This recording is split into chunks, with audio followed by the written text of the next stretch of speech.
The Security Council will now begin its consideration of item 2 of the agenda. I would like to remind everyone that this is an official meeting of the UN Security Council, being fully aware that today's briefing is not an easy one. For anyone in the room, I would like to particularly remind all participants and speakers at today's discussion to engage in this meeting with utmost respect and to observe appropriate standards of tone, wording, and content in their remarks. I now give the floor to Mr. Khaled Chiari. Thank you, Mr. President, Excellencies.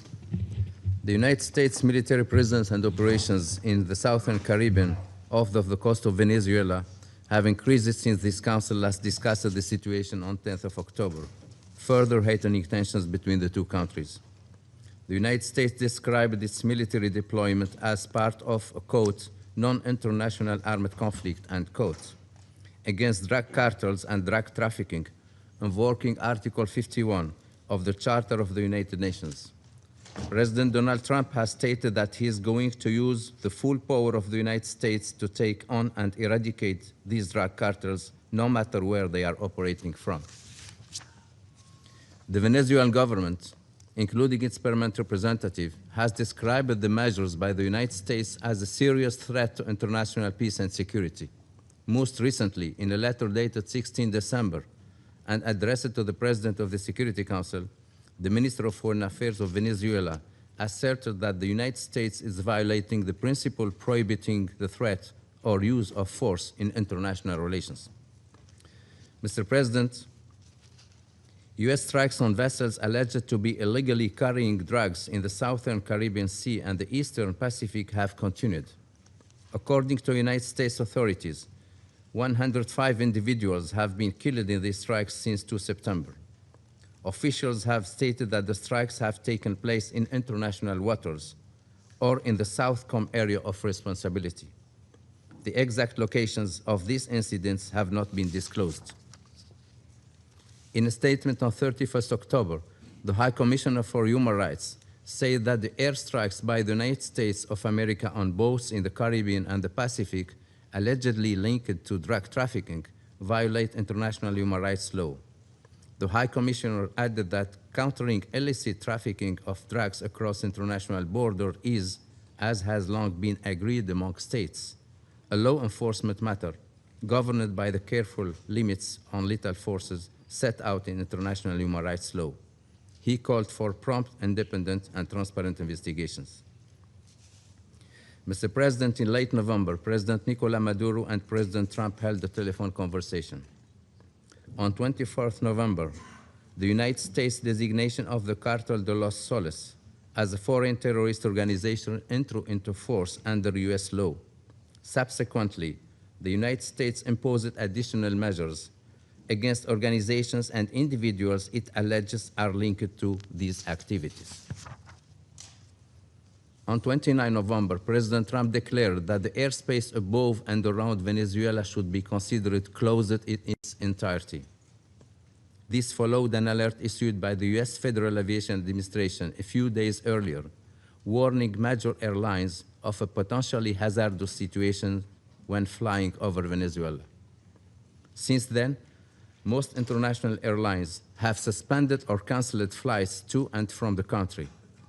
Venezuelan authorities have described this as an attempt to impose an air blockade.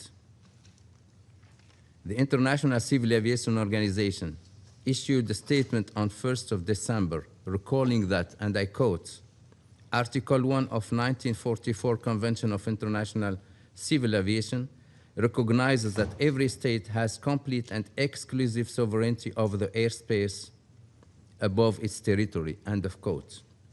The statement further noted, and I quote, any state can issue any information to its own operators regarding risks for flights over or in proximity of any geographic zones, including of another state, end of quote. On 10 December, tensions increased further when President Trump announced that the United States had seized an oil tanker off the coast of Venezuela, stating that the government of Venezuela was using oil to finance criminal activities. He also declared that, and I quote, "The Venezuelan regime has been designated a foreign terrorist organization under United States law and ordered the total and complete blockade of all sanctioned oil tankers going into and out of Venezuela," end of quote. Subsequently, the United States authorities imposed sanctions on 6 shipping companies operating in Venezuela's oil sector and 6 vessels allegedly associated with these companies, which the U.S. claims have engaged in deceptive and unsafe shipping practices. Venezuelan authorities described these actions as a unilateral naval blockade. In identical letters dated 17 December and addressed to the Secretary General and the President of Security Council, the permanent representative of Venezuela stated that the U.S. actions violate Venezuela's national sovereignty, territorial integrity, and political independence. The letter further asserted that the naval blockade imposed unilaterally constitutes a violation of international law. In recent days, reports indicate that the Venezuelan Navy has been escorting ships departing its ports with petroleum products. On 20 December, the United States interdicted another tanker off the coast of Venezuela that was transporting oil from Venezuela.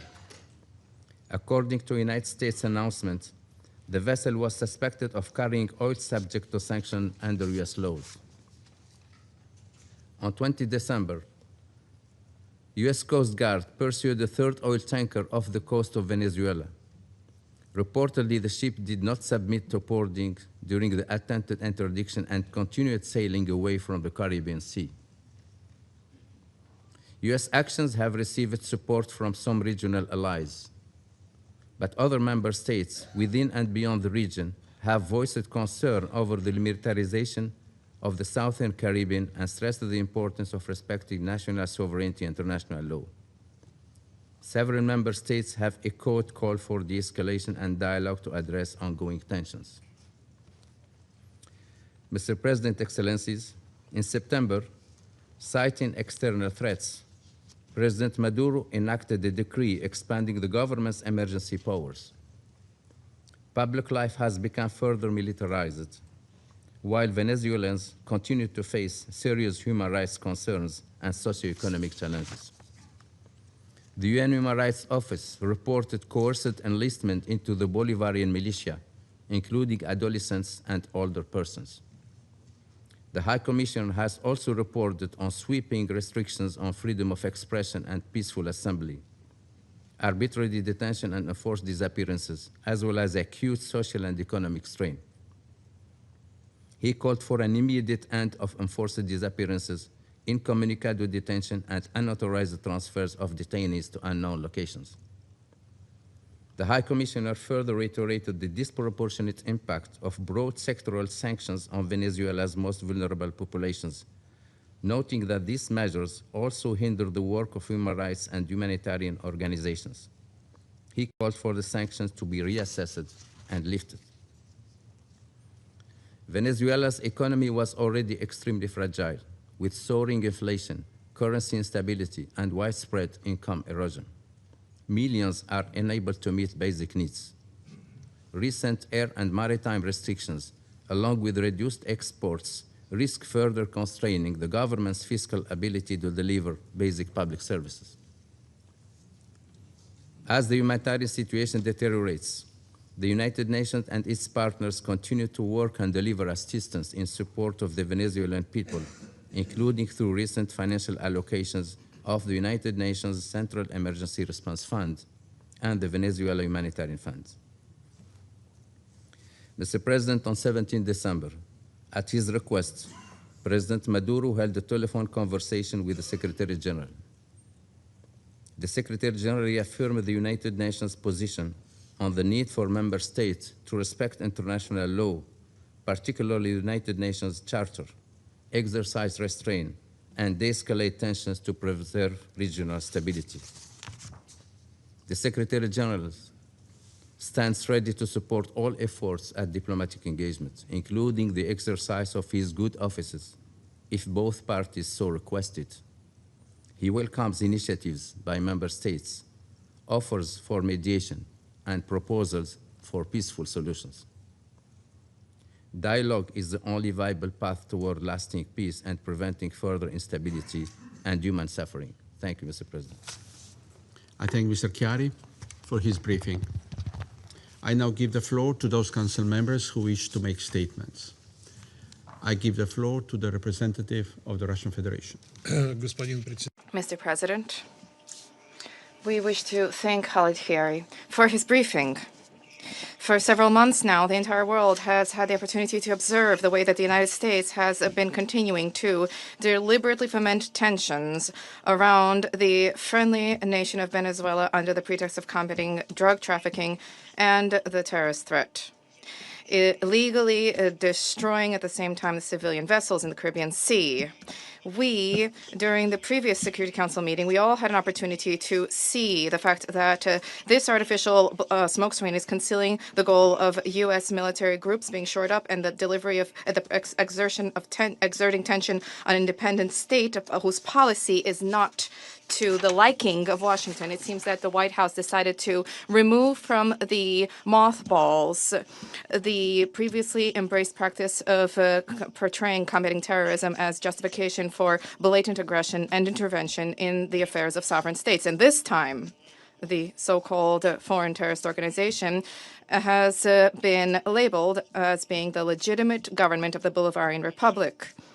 Their attempts to convince us all of the mendacious view that decision of the U.S. authorities alone is enough in order to transform a sovereign state into a criminal enterprise, any acts of force against which can now be called a law enforcement operation and the defense of national interests. We see no point in delving on the absurd nature of the U.S. pseudo-legal methods, given how how significantly they fly in the face of international law and are inconsistent, especially given that in Washington themselves have sincerely recognized this. The statement of the U.S. President on the 16th of December does not need any additional interpretation. This is a direct claim on the natural wealth and the soil of another state, and an open, if not to state, flagrant bringing to bear of military, political, and economic pressure with the aim of changing an inconvenient regime. The United States is already shoring up their practices with attacks of open piracy with the aim of seizing sovereign natural resources, which we all saw compellingly taking place in recent weeks. We firmly condemn the seizure by U.S. troops of petroleum tankers and the effective imposition of a blockade on Venezuela. The acts by the U.S. side run counter to all key norms of international law, including the UN Convention on Law of the Sea, Security Council resolutions, and the Charter itself of the United Nations. Colleagues, the illegal U.S. blockade on the coast of Venezuela is the most clear and absolutely real act of aggression.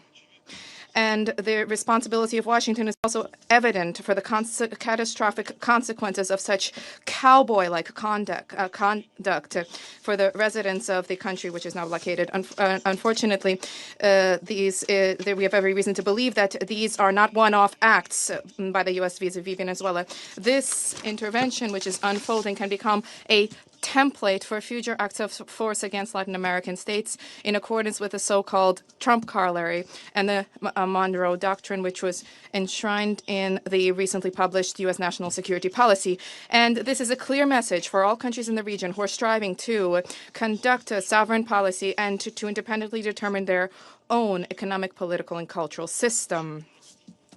In Washington, they are ready to respect your independence and take your interests into account only if you are willing to tailor them to the interests of the United States and to conduct a policy which is convenient to and beneficial to them. As soon as you attempted to try to benefit your own people, then then you would be treated the same way that Venezuela is being treated.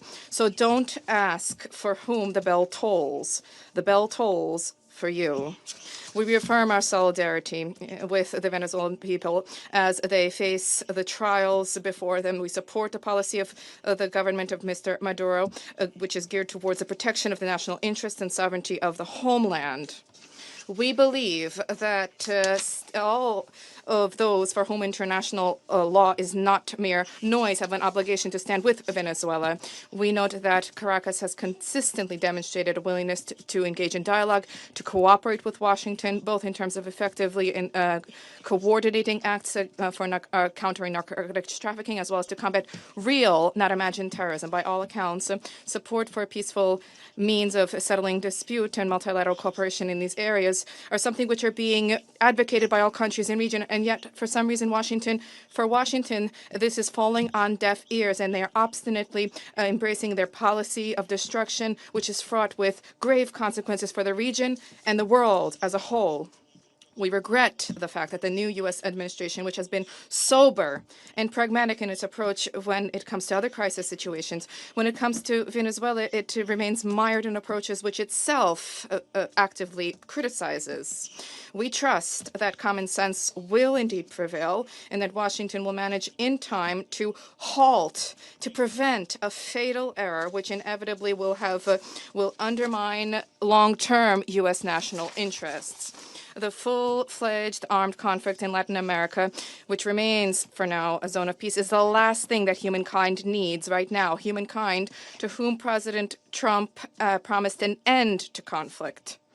For now, unfortunately, the situation is not improving, and the United States, alas, continues to sow chaos in the Western Hemisphere, largely annihilating the benefits of the initiatives undertaken by the new U.S. leader and casting doubt on his sincere intentions in the global context. Thank you. I thank the representative of the Russian Federation for the statement, and I give the floor to the representative of China.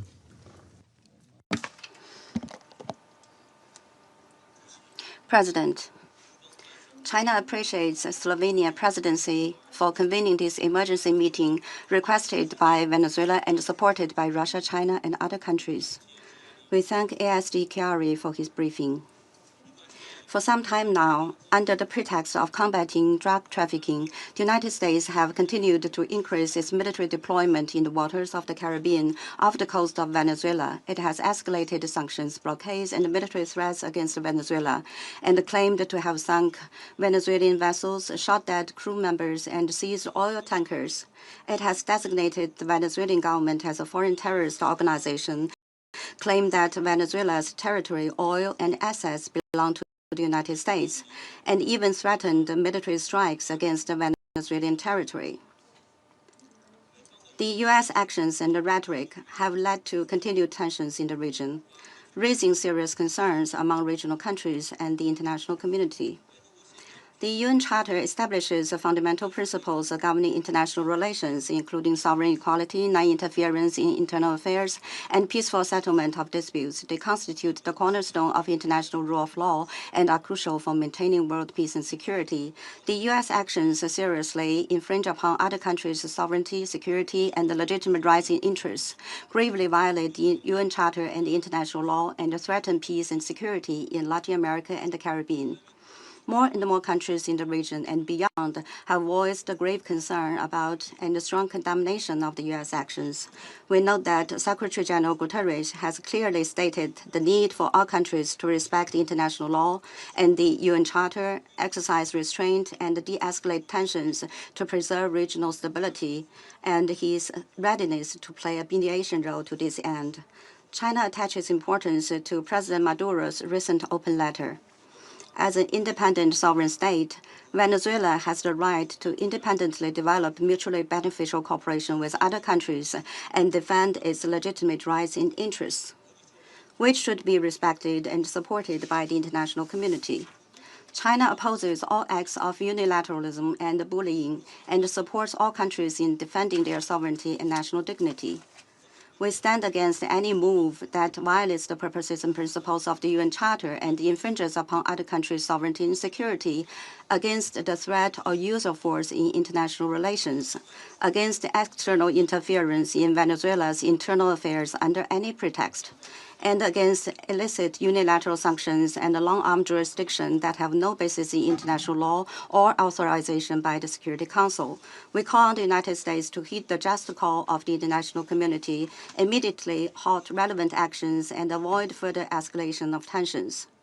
We urge the United States to uphold the navigation safety of regional countries and the freedom and rights they enjoy under international law, to conduct normal law enforcement and judicial cooperation under bilateral and multilateral legal frameworks, to lift illicit unilateral sanctions, and to do more to promote peace, stability, and development in Latin America and the Caribbean. President, Latin America and the Caribbean constitute an important part of the Global South and are a vital force in maintaining world peace and stability and promoting global development and prosperity.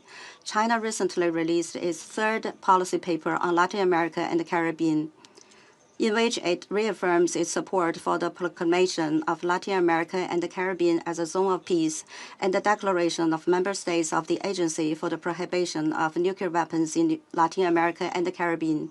This fully demonstrates the high importance attached to and support for the region. China stands ready to work with countries in the region to strengthen solidarity and cooperation, uphold fairness and justice, and jointly safeguard peace and stability in Latin America and the Caribbean. Thank you, President. I thank the representative of China for the statement, and I give the floor to the representative of the United States. Thank you, Mr. President. Let me begin by stating and reiterating the United States does not recognize Nicolas Maduro or his cronies as the legitimate government of Venezuela. Nicolas Maduro is a fugitive from American justice and the head of the foreign terrorist organization Cartel de los Soles. In fact, Maduro and his regime stole the election, and the international community has the receipts. President Trump has been very clear that he is going to use the full power of the United States of America, the full might of the United States, to take on and eradicate these drug cartels which have operated with impunity in our hemisphere for far too long, and everyone knows it. The single most serious threat to this hemisphere, our very own neighborhood, and the United States, is from transnational terrorist and criminal groups. These cartels are not like the mafia. These cartels are sophisticated, very technically capable, well-financed, and are wreaking havoc in our region. In its own 2025 World Drug Report, the UN Office on Drugs and Crime identified Venezuela as the key trafficking route in the entire Western Hemisphere for illegal drugs and for illegal narcotics and materials entering the United States and increasingly Europe. The United States will impose and enforce sanctions to the maximum extent to deprive Maduro of the resources he uses to fund Cartel de los Soles, which the United States has designated as a foreign terrorist organization along with Tren de Aragua. Important to this council meeting today, this includes profits from the sale of oil used to finance these cartels.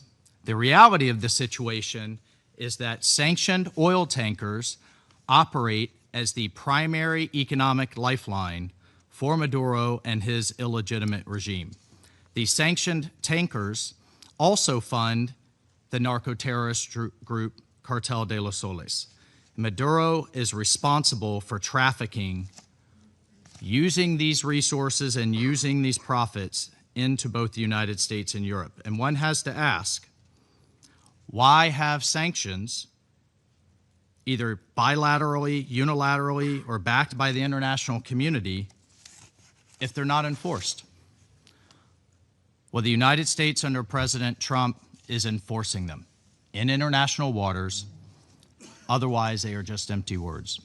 Further, not only does Maduro's illegitimate regime openly cooperate and fund terrorist and criminal organizations, but it invites terrorist groups like Hezbollah, like the Iranian regime, militias like the ELN, and FARC dissidents to operate openly within their territory, unimpeded and unencumbered. Maduro's ability to sell Venezuela's oil enables his fraudulent claim to power and his narco-terrorist activities. The people of Venezuela, frankly, deserve better. These people who have suffered under Maduro's socialist dictatorship. It is the action and policies of the illegitimate Maduro regime that pose an extraordinary threat to our hemisphere's peace and stability, and to that of the United States. The bottom line is whether it is physical attacks on our buildings and infrastructure, like we suffered on 9/11, or hybrid attacks, like flooding our country with criminals and deadly chemicals. The United States will do everything in our considerable power to protect our hemisphere, our borders, and the American people. Thank you, Mr. President. I thank the representative of the United States for the statement. I give the floor to the representative of Panama. Gracias. Thank you, Mr. President. We're grateful to the President for convening this meeting, and we're also grateful to Assistant Secretary General for the Middle East, Asia, and Pacific, Mohammed Khalid Kyari, for his detailed report on the situation that brings us together today. We acknowledge the attendance of the delegations of the countries of the region who honor us with their presence. The peoples of Panama and Venezuela have maintained a deep and long-lasting historical relationship marked by the ideals of liberty and regional integration promoted by Simon Bolivar, and through concrete diplomacy and mediation efforts, starting from the Amphitrionic Congress of Panama that next year will mark its bicentennial, up to the joint mediation role played in the framework of the Contadora Group. It is precisely pursuant to this close history, shared history, that Panama cannot remain indifferent in the face of the profound political, economic, and humanitarian crisis, as well as the violations of human rights that currently are occurring in this brethren republic as a result of the decisions and practices of a regime whose actions have gravely eroded the democracy of its people. For Panama, there is no question that the opposition candidate, Mr. Edmundo González Urrutia, was the elected winner in the last elections. The records that confirm his victory and confirm the popular will expressed in the polls by the Venezuelan people remain and will continue to remain in the hands of Panama.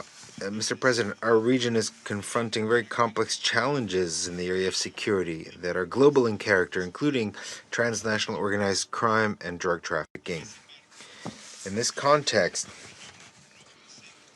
even though our region is not the main source of demand for narcotics, it has had to bear for decades the disproportionate cost due to the dynamics of production and distribution reflected in the thousands of human lives lost as a consequence of the violence associated with this severe scourge. In this context, Panama urges the states of the hemisphere to coordinate and strengthen cooperation efforts to step up the fight against transnational organized crime, including trafficking of drugs, by using the relevant international instruments such as the United Nations Convention Against Transnational Organized Crime, UNTOC.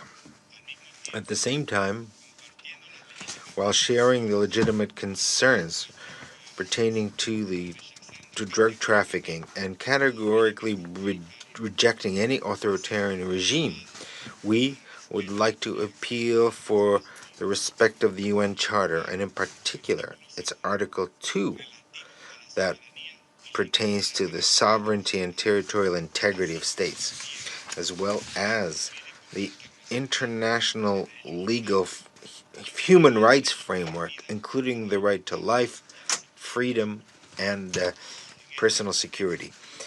In this context, Panama notes with concern the recent security incidents recorded in the Caribbean Sea and the Pacific Ocean. These highlight the need to act strictly in adherence to international law and the UN Charter in order to avoid any escalation that could affect regional stability. As a transit country and with a maritime vocation, Panama will continue to advocate for any action that could affect the freedom of navigation, neutrality, stability, and peace in the oceans, that it be strictly in line with international law, including the United Nations Convention on the Law of the Sea, of which we are a party. The neutrality of the canal, enshrined in the international treaty signed between Panama and the United States in 1977, to which over 40 states have become parties, represents a fundamental guarantee for the free transit and stability. In this context, Panama reaffirms its commitment to preserve the aforementioned neutrality as a pillar of peace and regional and global stability, while it urges the states who have not yet signed on to this instrument to join it, thus contributing to international maritime peace, stability, and cooperation. Panama would like to make an appeal for dialogue and a peaceful and sustainable solution in Venezuela. And we believe that it is timely for the United Nations, especially the Secretary General, to use his mechanisms of preventive diplomacy to contribute to the de-escalation of tensions. Panama reiterates its clear and unshakable position in defense of the United Nations Charter and multilateralism as indispensable instruments to preserve regional peace and stability. In this framework, we would like to recall that Latin America and the Caribbean was declared a zone of peace 11 years ago and will continue to promote this condition so that the region preserves it, advocating constantly for respect for international law and human rights for the benefit and well-being of our peoples. Thank you. Representative of Panama for the statement, and I give the floor to the representative of the United Kingdom. Thank you, President. We thank ASG Khairi for his briefing, and we welcome the participation of many countries from the region. We have long been clear that Nicolas Maduro's regime claim to power lacks legitimacy. Venezuela's National Electoral Council has still failed to publish the full results of the July 2024 presidential elections after 18 months. Independent domestic and international reports observed significant irregularities and a lack of transparency. Meanwhile, political freedoms in Venezuela remain severely restricted. The human rights situation continues to deteriorate. Its political and judicial systems continue to erode. We remain deeply concerned about ongoing repression in Venezuela and the everyday struggles of Venezuelans. This includes extreme levels of poverty and failing basic services, which are precipitating a displacement crisis affecting the whole region. The United Kingdom stands firmly with the people of Venezuela in their pursuit of a democratic future. The voices of all Venezuelans need to be heard. They deserve a government which reflects their will at the ballot box. We will continue to work to achieve a peaceful, negotiated transition in Venezuela which ensures that the will of all Venezuelans is respected. As we said in October, drug trafficking and organized crime continue to endanger communities across the globe, undermining stability and putting our shared security at risk. We will continue to work with partners in Latin America and elsewhere to tackle this issue and address challenges. President, the United Kingdom reaffirms its unwavering commitment to the principles enshrined in the United Nations Charter. We believe these foundations are essential for maintaining global peace, security, and the rule of law. The UN Convention on the Law of the Sea is a cornerstone of international law on ocean-related issues. The United Kingdom will always support international law and the upholding of it. We continue to monitor this situation closely. Thank you. I thank the representative of the United Kingdom for the statement, and I give the floor to the representative of Sierra Leone. Thank you, Mr. President. Mr. President, I also thank ASG Khalid Kiari for his important briefing. Sierra Leone takes note of the relevant letters by the permanent representative of the Bolivarian Republic of Venezuela and the concerns placed before the Council regarding developments in the Caribbean Sea. Throughout our current tenure on this Council, Sierra Leone has sought to support peacemaking, dialogue, and a steady commitment to international law. We do so mindful that, as we've commemorated the 80th anniversary of the United Nations and the signing of its charter, a deliberate choice was made in 1945 to opt for collective security instead of balance of power or hegemonic security. The latter doctrines failed to stop the two world wars. 80 years on, this collective security scheme, premised on international law, is under tremendous strain. The system can only remain as strong and effective as we share adherence to its principles, especially the sovereign equality of states, the peaceful settlement of dispute, and the prohibition on the threat or use of force. As we approach the end of our United Nations Security Council tenure, we've sought to defend the very principles all 193 member states have agreed to uphold. In that spirit, my delegation would offer the following observations. First, Sierra Leone recalls the importance attached by states of Latin America and the Caribbean to maintaining the Caribbean as a zone of peace. This approach reflects a preference for restraint and for resolving differences through dialogue. We recall the position of CARICOM heads of state and government, who reaffirm maintaining the Caribbean as a zone of peace and emphasize dialogue and engagement towards the peaceful settlement of dispute. We therefore encourage all concerned to keep this regional aspiration in view and to avoid steps that will heighten tensions or create misunderstanding or miscalculations. Second, Sierra Leone recalls and reaffirms the principle of permanent sovereignty of state over their natural resources. This is a well-established principle of international law that supports sovereign equality and development. It also reinforces that any disagreement relating to resources, economic measures, or associated activities should be addressed through the lawful and peaceful means, including appropriate dialogue and cooperation, as well as other methods of peaceful settlement of dispute rather than through coercion or force. Third, and most importantly, Sierra Leone underscores that the United Nations Charter provides the guiding legal framework for current interstate relations. Article 2, Paragraph 4 obliges all states to refrain from the threat or use of force against the territorial integrity or political independence of any state. The Charter permits the use of force only in limited and clearly defined circumstances, such as when authorized by this Council under Chapter 7 or in the exercise of the inherent right of self-defense in response to an armed attack consistent with Article 51. These rules are central to international stability and are intended to prevent escalation, miscalculation, and illegal wars of choice. Mr. President, these principles are particularly relevant in the maritime domain.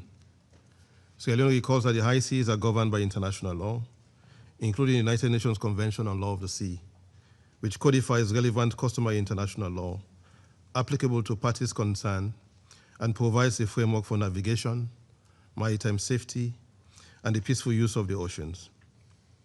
For many states, especially developing and small states, predictable maritime rules are essential to trade, development, and regional stability. Against this backdrop, Sierra Leone notes the reports of incidents at sea involving the use of force and loss of life. Without prejudging the facts, we emphasize a general point of law. when states respond to transnational challenges, whether illicit trafficking, organized crime, or terrorism. Those responses must remain consistent with the Charter and other applicable rules of international law, including relevant maritime rules and international human rights law. In that regard, Sierra Leone also recalls that outside a situation of armed conflict, the use of lethal force is subject to strict constraint under international human rights law, including the protection of the right to life. As a general principle, operations of a law enforcement character should seek, wherever feasible, to intercept and bring suspects to justice through due process.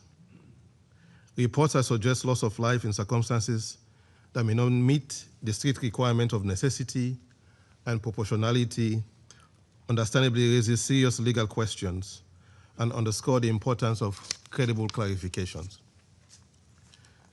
Sierra Leone further notes the value of legal clarity and consistency in public explanations for any use of force. Clarity about the legal basis for action, whether under the Charter, the law of the sea, or other applicable rules, can help reduce misunderstanding, miscalculation, avoid escalation, and strengthen confidence in the international law-based system. Mr. President, having expressed our observations, Sierra Leone's primary appeal today is for calm, restraint, and diplomacy. We encourage all parties concerned to avoid rhetoric or actions that could aggravate tensions and to pursue appropriate channels for dialogue, engagement, and peaceful settlement consistent with the UN Charter. We therefore welcome the statement by the Secretary General and his offer to use his good office's role in this regard. The Council's role is also to uphold the integrity of the international law framework. Where tensions arise, the consistent reaffirmation of the Charter principles can help create space for de-escalation and constructive engagement.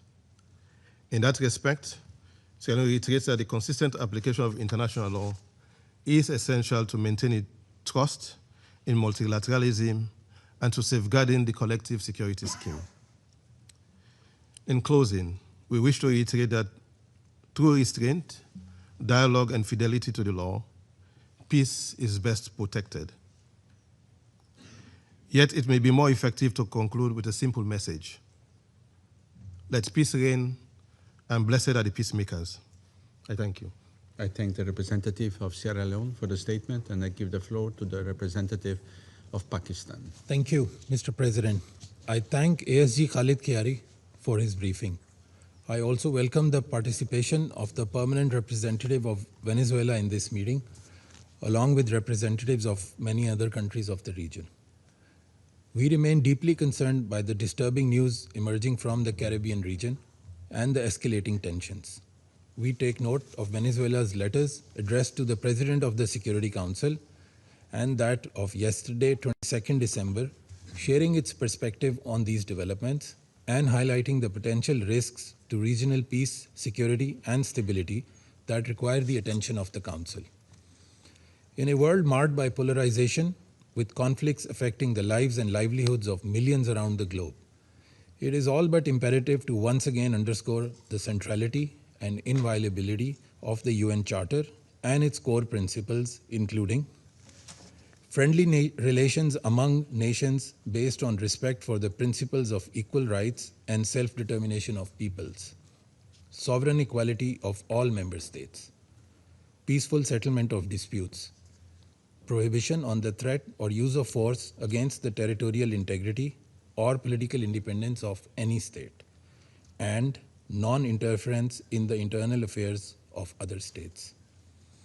Any unilateral measures that run contrary to these cardinal principles and the tenets of international law risk setting dangerous precedents with far-reaching consequences. Mr. President, we firmly believe that the current trajectory serves no one's interests. The path of confrontation and zero-sum approaches do not bode well for peace and tranquility in the region. Any action that negatively impacts vital economic lifelines, exacerbates humanitarian challenges, and closes the doors to dialogue must be avoided. We firmly believe that the principles of sovereignty, territorial integrity, and political independence of states, as enshrined in the UN Charter, are sacrosanct.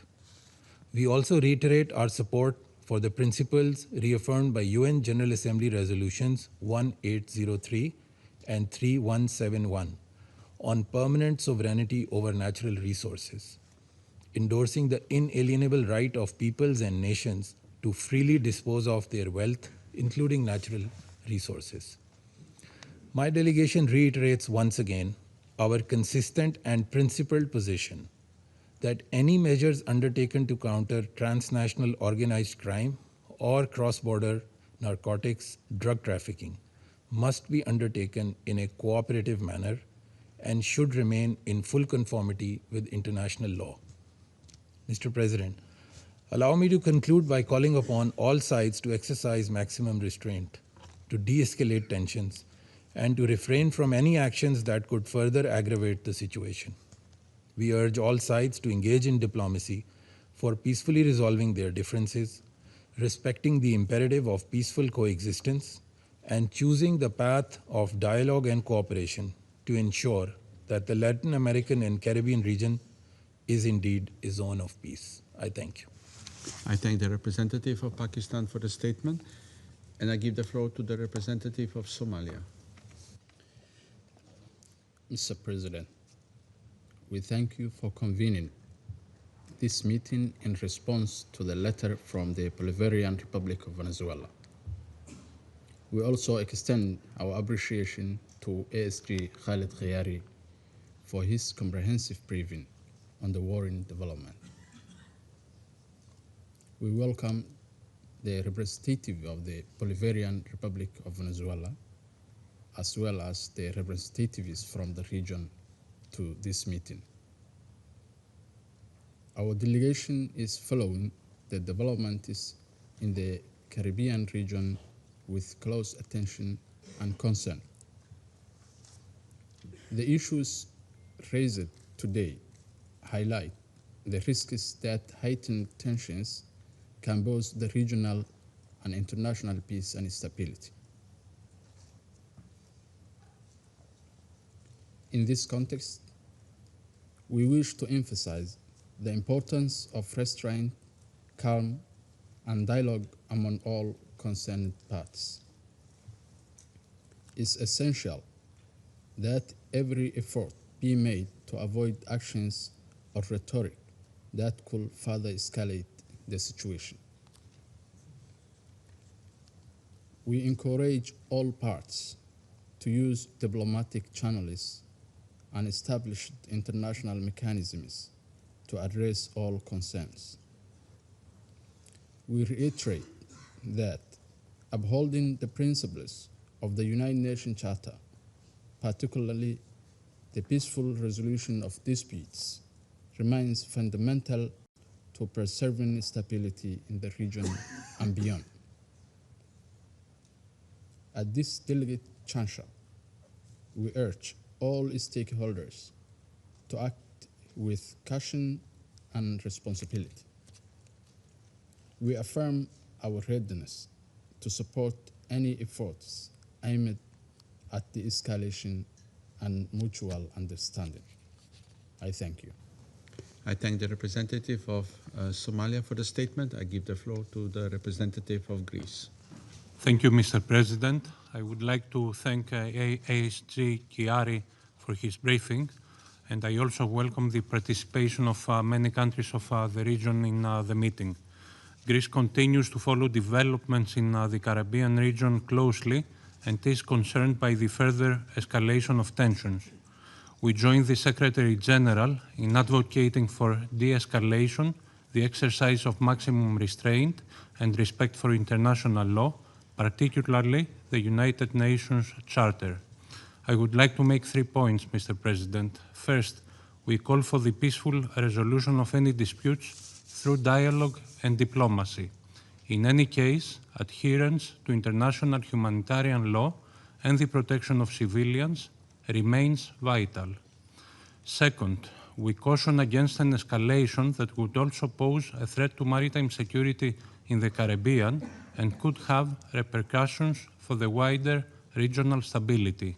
In this context, upholding the law of the sea, specifically the United Nations Convention on the Law of the Sea, remains of paramount importance. Third, we fully support the region's effort to combat drug trafficking and fight organized crime, which may constitute serious threats to regional and international security. Those activities should ideally be pursued through law enforcement and judicial cooperation channels with a view to disrupting criminal organizations and dismantling their business models. In conclusion, Mr. President, Greece stands ready to support all bilateral, regional, and international efforts for a de-escalation in the region through dialogue and diplomacy in line with international law and international humanitarian law. I thank you. I thank the representative of Greece for the statement. I give the floor to the representative of Guyana. Thank you, Mr. President. I thank ASG Chiari for his comprehensive briefing and welcome the participation of the permanent representative of Venezuela and representatives of other member states from our region in today's meeting. Colleagues, this Council is tasked with the solemn responsibility of the maintenance of international peace and security in accordance with the United Nations Charter. It is not an exaggeration to say that peace and security in our region are gravely threatened, meriting the Council's urgent attention. Guyana is among those states most affected by these threats. In defiance of international law, including the express orders of the International Court of Justice, Venezuela has, by presidential decree and legislative enactment, purported to unlawfully annex more than 2/3 of Guyana's sovereign territory. It has built up its military forces adjacent to our territory to threaten us with outright seizure of it. Disregarding the universally recognized international boundary between our two states, it has allowed and facilitates the transport of illicit drugs into Guyana while illegally mining Guyanese gold and smuggling it out of our country. Mr. President, the trafficking of illicit drugs in particular has for too long been a scourge on our region, driving crime and violence and undermining the rule of law by weakening state institutions, fueling corruption, financing conflict and terrorism, and threatening national and regional security. There has been a consistent but thus far unsuccessful effort by leaders in our region to disrupt the criminal networks, some of them state sanctions, that fuel this cycle of destruction. Meanwhile, the threat to our security has grown more urgent and more acute. We cannot put off any longer the decisive action that is required to address it. But none of us can hope to accomplish this acting alone. As such, we once again stress, as we did on 10th October, that supporting and strengthening collaboration with our international partners, especially those in South, Central, and North America and the Caribbean, is both essential and urgent. We must act collectively in a manner that preserves the stability of our region, long recognized as a zone of peace, and which enhances the safety and security of our peoples. The ambition to pursue healthy, safe, and prosperous lives for all our peoples can only be realized in an environment of sustained peace and stability.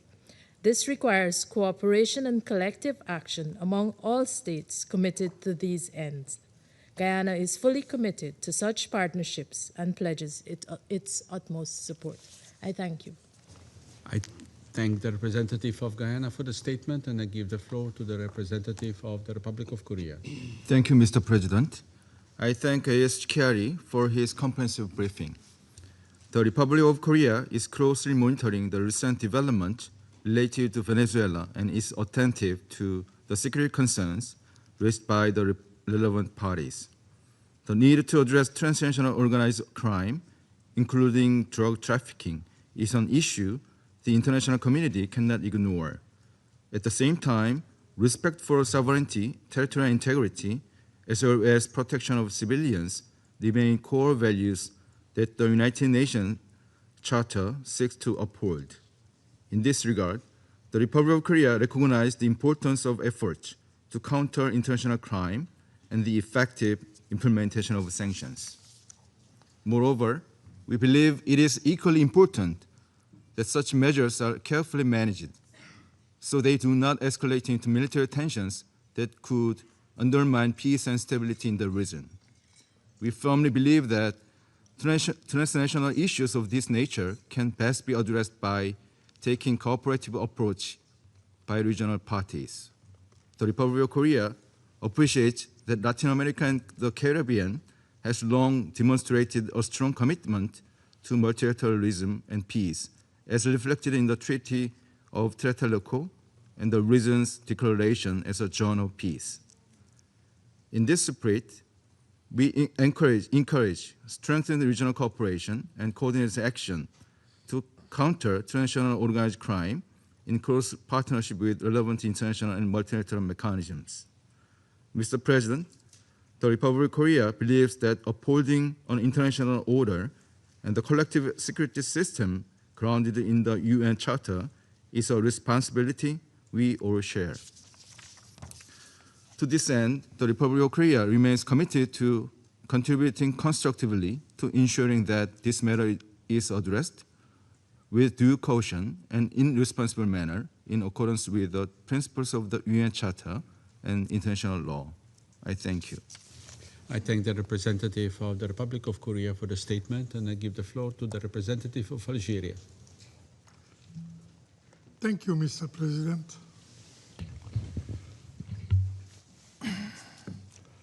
At the outset, I would like to thank you for convening this meeting at such a critical moment.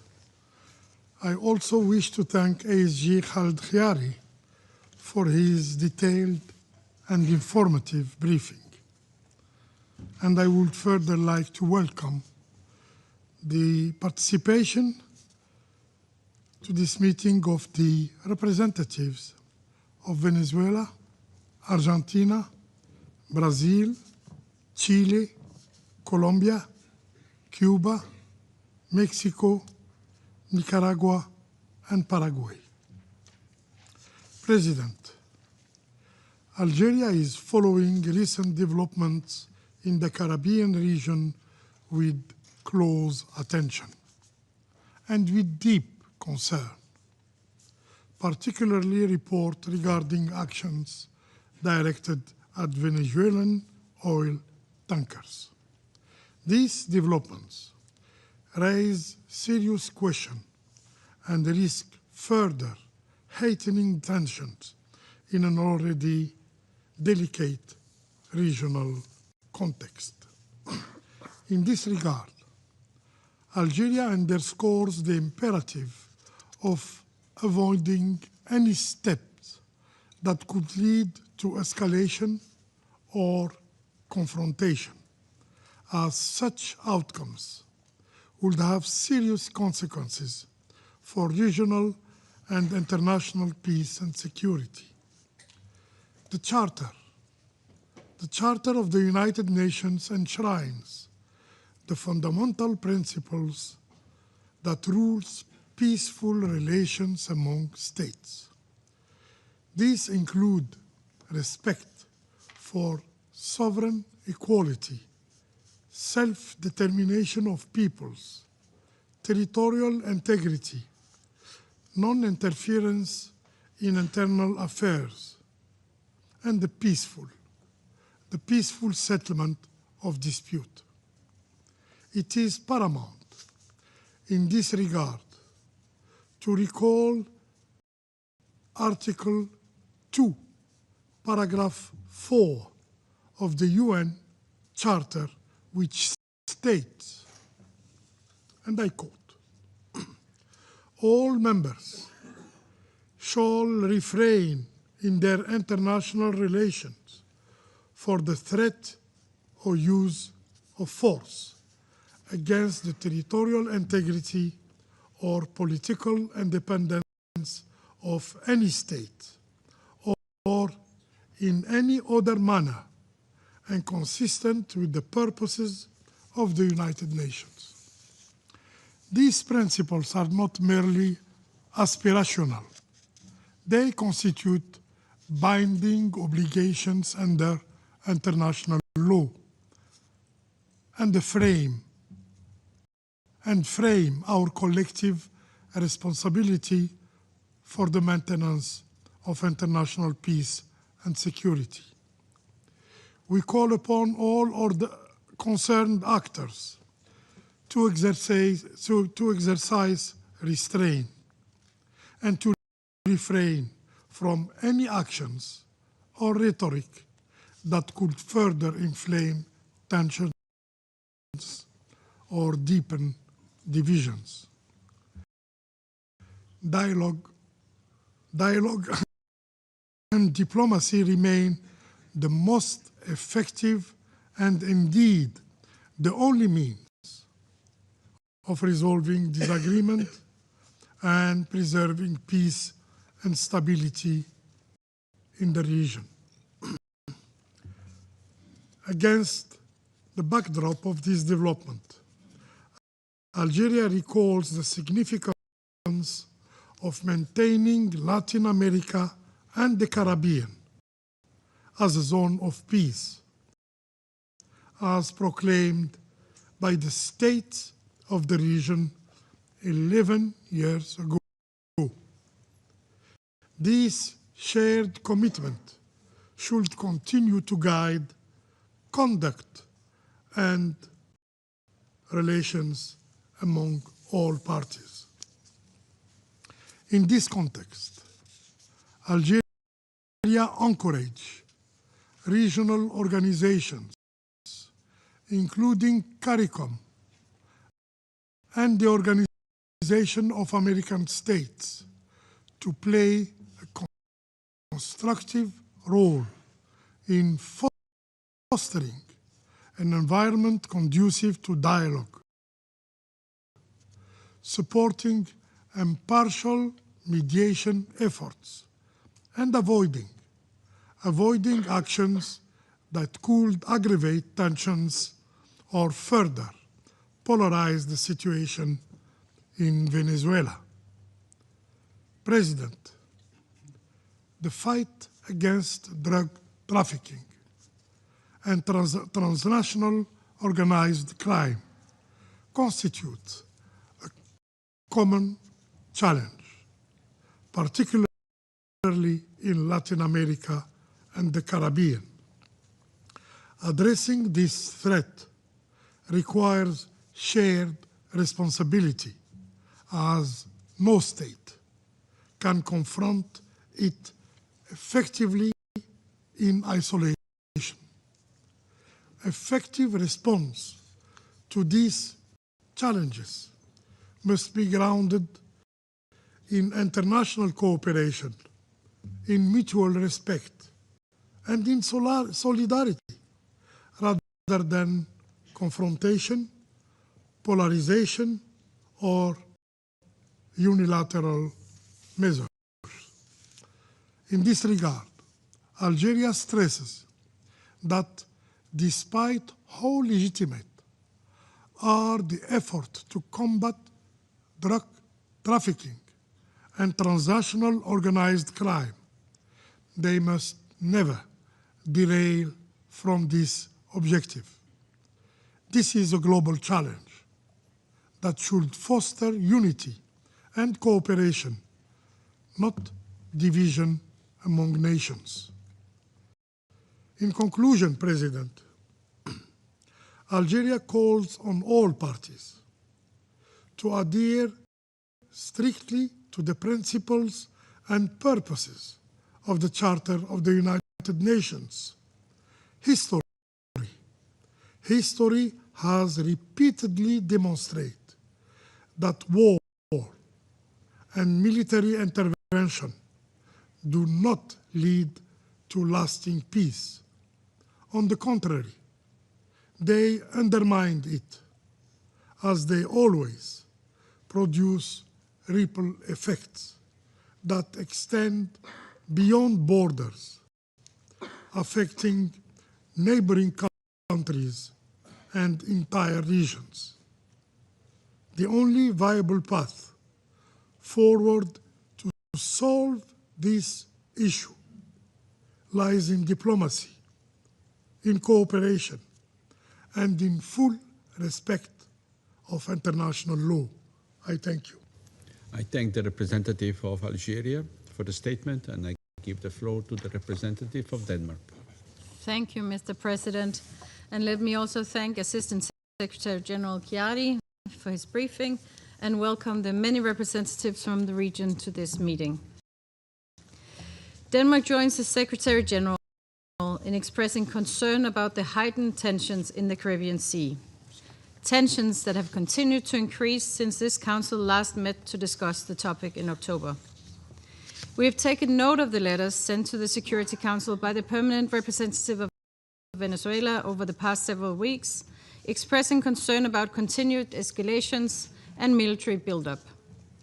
Denmark also takes note of the official statements from the United States government on their operations to combat drug traffickers and stem the illicit flow of illegal narcotics. Mr. President, drug trafficking remains a persistent threat to the safety, health, and well-being of millions around the world. Denmark recognizes the devastating impact of this organized crime and underscores that all counter-narcotic efforts must be done in accordance with international law, including the fundamental principles and rules in the UN Charter. This also includes treaties such as the UN Convention Against Illicit Traffic in Narcotic Drugs and Psychotropic Substances and the UN Convention on Law of the Seas. We further stress multilateral initiatives and enhanced international cooperation to combat drug trafficking, to target sources of financing, and to bolster border control. Regional mechanisms and cooperation remain important in the fight against transnational organized crime. Mr. President, Denmark underscores the importance of preserving the Caribbean as a zone of peace, as proclaimed by leaders of the Community of Latin American and Caribbean States. Denmark strongly urges all parties to strictly adhere to international law and to de-escalate tensions and exercise the necessary restraint. Maritime security in the Caribbean Sea must be preserved. Differences must be resolved through peaceful means, diplomacy, and political solutions. We further urge greater engagement with the United Nations and regional bodies such as the CARICOM and the OAS to play a role in facilitating dialogue and de-escalation. Mr. President, before I conclude, I want to express Denmark's solidarity with the people of Venezuela and their inherent right to democracy, freedom, and inalienable human rights. We do not believe the democratic will of the people of Venezuela was respected during the election in 2024, which were not transparent and also failed to meet the international standards of electoral integrity. We further remain deeply troubled by the Maduro's regime's continued repression and its sustained assault on the fundamental human rights of the Venezuelan people, particularly through its targeting of opposition voices, independent media, and human rights defenders.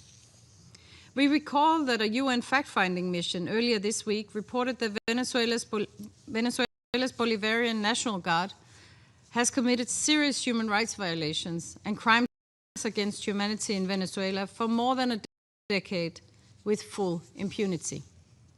In this context, we regret the recent decision of the National Parliament of Venezuela to initiate the country's withdrawal from the International Criminal Court. Denmark calls on the Venezuelan Authority to restore democratic institutions, political stability, and human rights for the Venezuelan people. I thank you. I thank the representative of Denmark for the statement. I give the floor to the representative of France. Monsieur le Président. Mr. President, I wish first and foremost to thank the Assistant Secretary General, Mr. Chiari, for his statement. France has been closely monitoring the developments transpiring in the region, specifically in the wake of President Donald Trump's announcements related to Venezuelan airspace and the naval blockade against oil tankers under sanction, which are entering and exiting Venezuela. We call for avoidance of all escalation that may threaten peace and security in the region and beyond. As always, we recall our commitment to respect for international law, and in particular, the Charter of the United Nations. The principles of sovereignty and territorial integrity of states must be upheld. International disputes must always be resolved peacefully in accordance with Article 2, Paragraph 3 of the Charter. We support the Secretary General's call for restraint and immediate de-escalation, as well as his offer of good offices. We extend our support as well for the mediation proposals emanating from states in the region who may contribute. President, combating narcotics trafficking needs to be done in accordance with international law, in particular the Charter of the United Nations, the United Nations Convention on the Law of the Sea, and various international conventions on drug control, specifically the United Nations Convention against illicit trafficking in narcotic drugs and psychotropic substances dating 1988, which sets out the relevant framework of action against illicit trafficking at sea, vis-a-vis the Respect for Atlantic Bay Convention, and in respect for international law and human rights law. We reiterate our commitment to combating narcotics trafficking, which represents a growing threat to safety, health of our citizens, and the stability of our societies. To that end, we have beefed up our judicial and police-related means, as these bodies are working to enhance cooperation among states of origin, transit, and springboard states. This cooperation is bearing fruit, as has been reflected recently with our contribution to the disbanding by the Panamanian authorities of a significant drug trafficking network with the destination of various European countries, including France, at the international airport, Panama Tocumen Airport. France reiterates our support for multilateral initiatives to dry up financing sources for trafficking of networks and to beef up border control, specifically through mobilization for the establishment of a dedicated European sanctions regime for organized crime.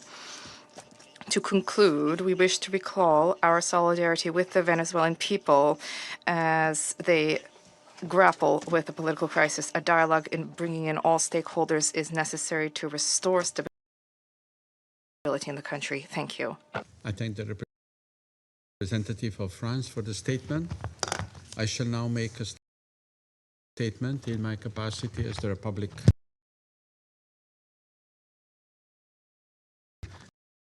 representative of Slovenia. I want to thank Assistant Secretary General Chiari for his briefing. Colleagues, Slovenia remains gravely concerned about the current tensions in the Caribbean region, which have intensified since the Council last discussed the situation. Steps involving an increased military presence carry a serious risk of an unintentional escalation and must be avoided to ensure that the Southern Caribbean does not become a theater of confrontation. We reaffirm our position on the obligation of all member states, large and small, to respect international law, particularly the Charter of the United Nations. Principles of sovereignty, territorial integrity, and independence form the cornerstone of the collective security framework and must be respected, not only when one feels threatened. We note that international law also serves as the anchor in addressing maritime security challenges, including efforts to suppress illicit traffic in narcotic drugs, as well as ensuring the safety of maritime navigation. Colleagues, Slovenia is deeply troubled by the potential wider repercussions of these tensions for a region already facing unprecedented migration pressures. At this critical moment, it is imperative that member states exercise restraint and work to de-escalate the situation in order to preserve regional stability. Measures typically reserved for wartime undermine Latin America and the Caribbean as a zone of peace and should be avoided to the fullest extent possible. On the other hand, we remain deeply alarmed by the persistent humanitarian and human rights challenges confronting the Venezuelan people, as reported by High Commissioner for Human Rights, as well as today by Assistant Secretary General Chiari. Against a backdrop of worsening economic and social hardship, restrictions on political and civic space continue to intensify. We are equally concerned by reports of the detention of dozens of foreign citizens who have been denied communication and access to their diplomatic and consular representatives, a clear breach of fundamental obligations under international law, in particular those enshrined in the Vienna Conventions. We call on Venezuelan authorities to fully uphold these obligations and, based on the rule of law, create the conditions necessary for a credible, inclusive, and meaningful political dialogue that respects the will of Venezuelan people. To conclude, as in any other conflict, there is no military solution to disagreements between the United States and Venezuela and the tensions in the Caribbean. We welcome and encourage initiatives by regional leaders aimed at pursuing peaceful avenues for de-escalation. I resume my function as President of the Council.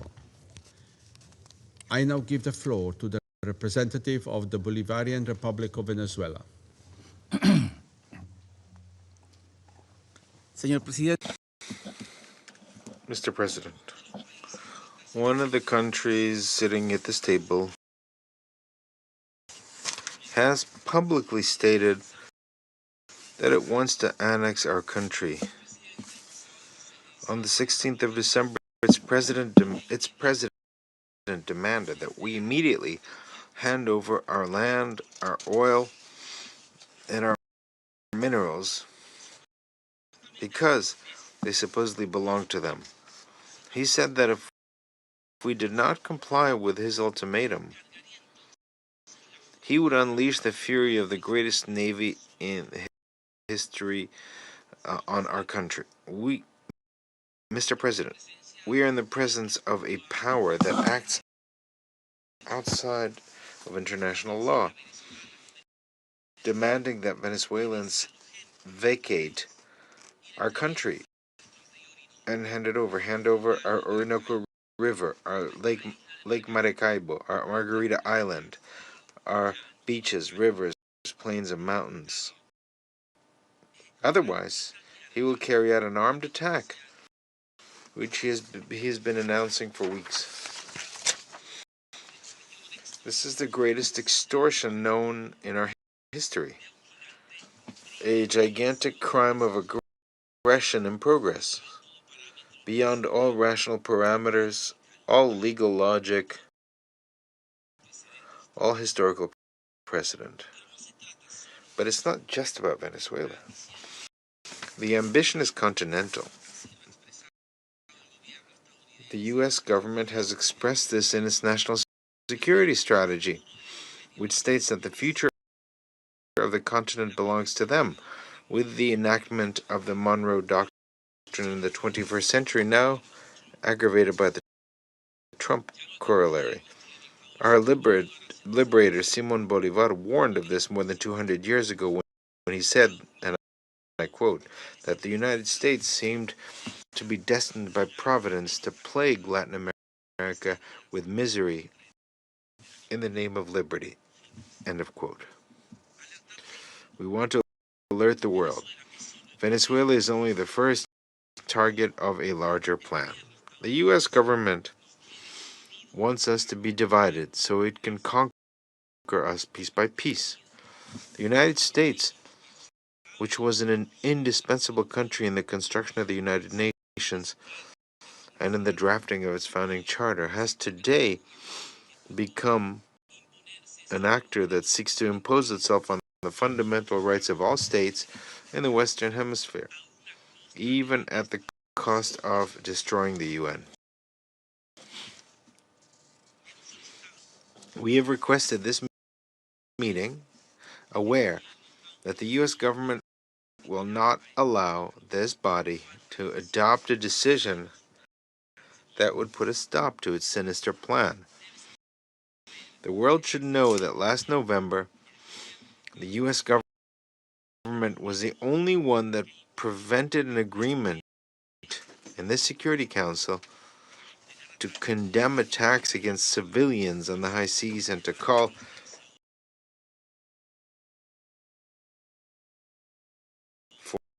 for détente, dialogue, and diplomacy. The U.S. government is preventing the Security Council from fulfilling its mandate. If in 1945 that country was a force for good, today it has become a state that threatens international law and peace and security. The world must know that the threat is not Venezuela. The threat is the current U.S. government.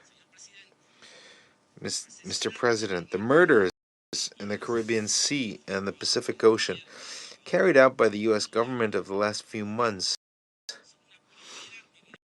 are the first evidence of its plan to impose its power in the region in flagrant violation of international law and human rights. There have been more than 29 attacks resulting in more than 101 victims. Non-combatant civilians, in the absence of armed conflict, who were coldly murdered, violating their right to the presumption of innocence and due process. Let it be clear once and for all that there is no war in the Caribbean. There is no international armed conflict, nor is there a non-international one, which is why it is absurd for the U.S. government to seek to justify its actions by applying the rules of war. The invocation of Article 51 of the United Nations Charter to explain terrorism against civilians, masked by the argument of self-defense, is a perverse distortion of the law, attempting to turn small unarmed boats in the Caribbean, thousands of kilometers from the United States, into alleged perpetrators of an armed attack with weapons of mass destruction. These are extrajudicial executions, willful killings committed by military force against unarmed civilians. We stated that before the Security Council on the 10th of October. Today, it is absolutely clear that the U.S. government is not only violating international law, but also its own domestic legislation. Today, When there are 4 times as many victims, they do not dare to show the recorded evidence of the killings because their cruelty would provoke worldwide revulsion.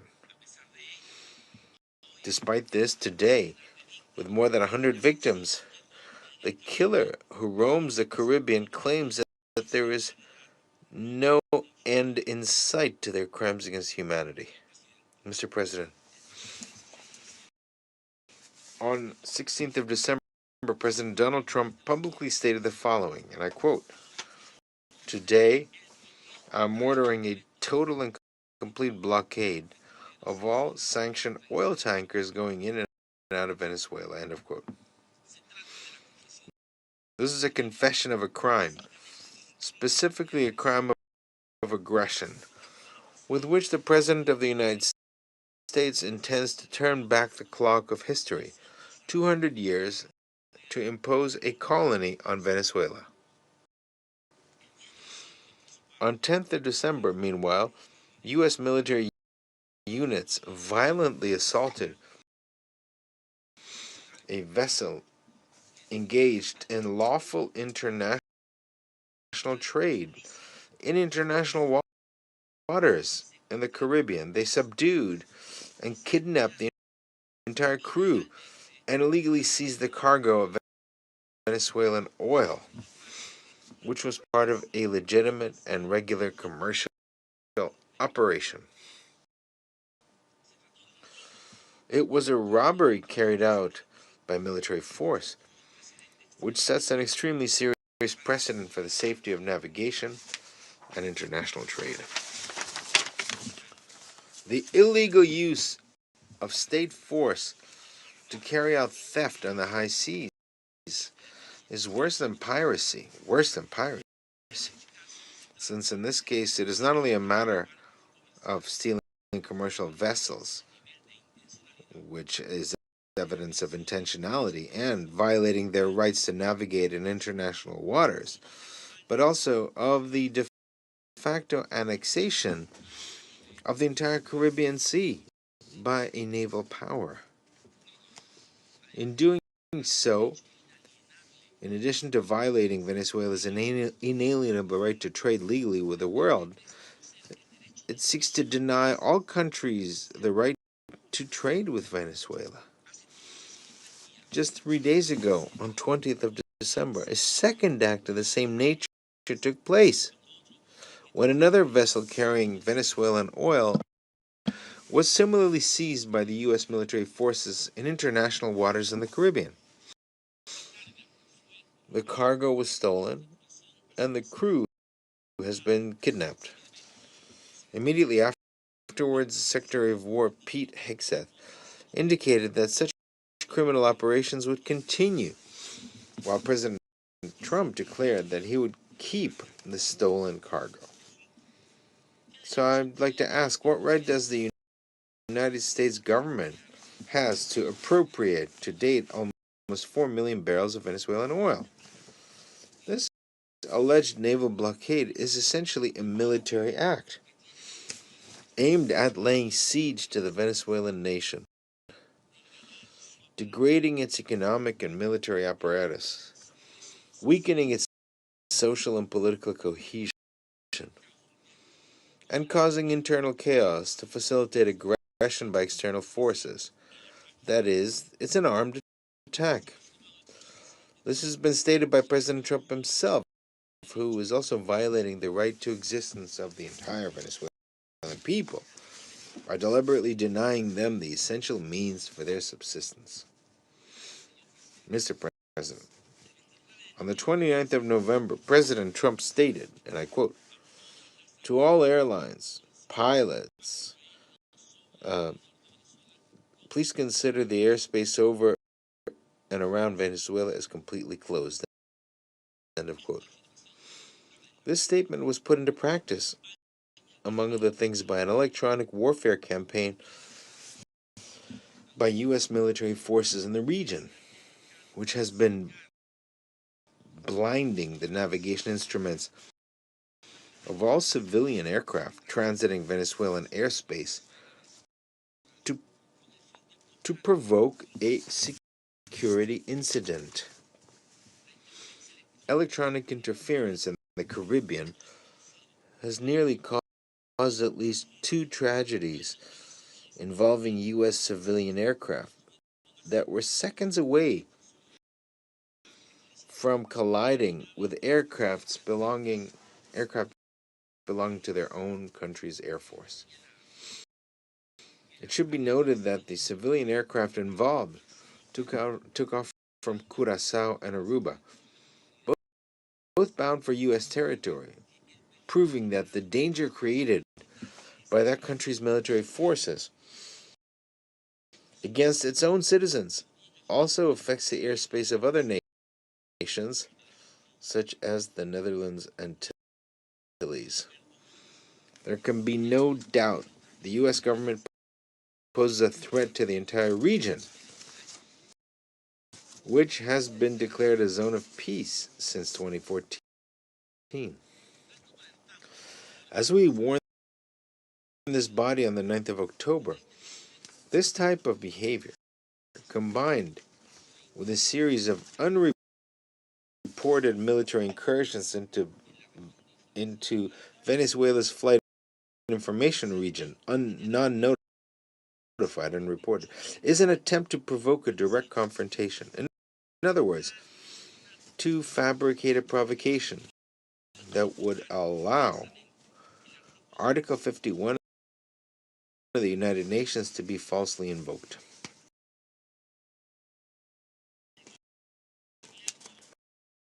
The U.S. government, the aggressor, requires its propaganda apparatus to present it to the world as a country under attack, to initiate an armed conflict.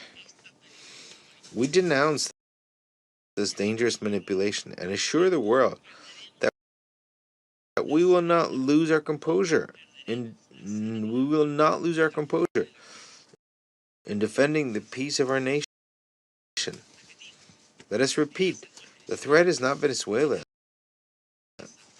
The threat is the U.S. government. This set of proven facts cannot be viewed in isolation. They must be understood as a cumulative process of aggression that increases the destructive impact on the Venezuelan nation. They constitute illegal acts of direct use of armed force against a nation that is at perfect peace and has no conflict whatsoever with the United States. Unfortunately, the Security Council could miss an opportunity to stop the criminal plans of the U.S. government due to the abusive way in which the U.S. government exercises its power in this body. Today, the red line has been crossed, and the U.S. government bears international responsibility for the ongoing aggressions. Mr. President, we are facing a massive violation of the entire international legal architecture. It is a grotesque offense that violates every civilizational norm. Today, the U.S. government is imposing chaos and destruction on international relations, just as the evil actors who caused the Second World War did. The peremptory norms of international law, jus cogens, which are universally accepted and form a part of humanity's cultural heritage, are being ignored by the U.S. government, including the prohibition of aggression, the prohibition of crimes against humanity, and the right to self-determination.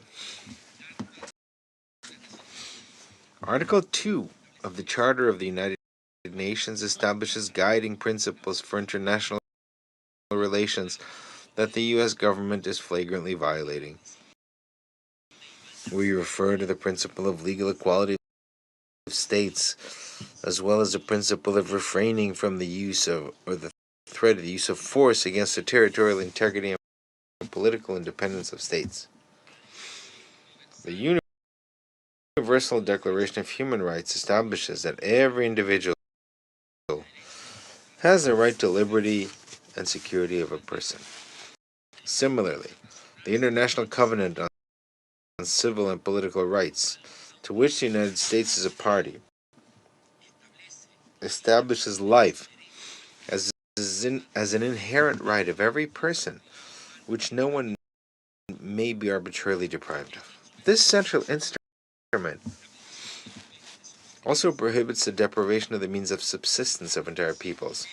The Geneva Convention of the High Seas, to which the United States is also a party, establishes not only the right to freedom of navigation, but also that no state shall legitimately claim sovereignty over any part of the high seas,